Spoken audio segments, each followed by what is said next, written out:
All right, going over to the tight end position, you're starting, as you like to say, one of our beloveds. I just want to say to those of you out there, though, it's really Fabiana's beloved. It's just my team. But anyway.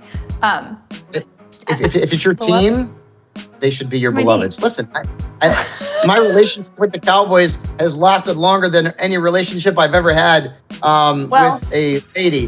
That might be another story. We're not going to get into that. But let's talk about Jake Ferguson, who had a huge game last week. Touchdown, 19.7 points. The last time he played the Philadelphia Eagles, he had 22.1 points. The Eagles have given up the 9th most points to tight ends, the 5th highest catch rate. I'm chasing the points with Jake Ferguson. And I also like Gerald Everett. And Everett's on the waiver wire in some leagues. You can go out and pick him up and start him this week against the Denver Broncos. They've allowed 9+ points to tight ends 10 times this season, including 2 with more than 20. They've given up the most points to tight ends. They've given up the 4th highest catch rate to tight ends. So Gerald Everett could help you if you're in a pinch at tight end. I also really like Gerald Everett, and you're right, he is available on most waiver wires. Who are you sitting at the position if you have the luxury? People may think I'm crazy here. I know it's the holiday season. I have not gotten into the eggnog.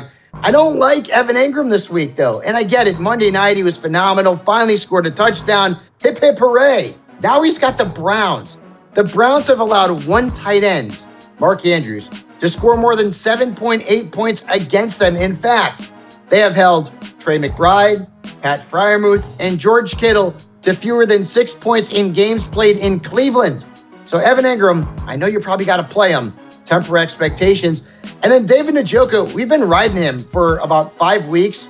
Well, the wheels fell off last week, and it was Harrison Bryant who was the better of the 2 Browns tight ends. This week, he's got a matchup that is going to be very difficult against the Jaguars. They've allowed 3 touchdowns and the 2nd lowest catch rate among tight ends. So with Harrison Bryant playing a bigger role with Joe Flacco under center, David Njoku is a risk-reward low-end tight end one. Unfortunately, Jen, you can't tell people to sit Engram and sit Njoku because the tight end position is so thin.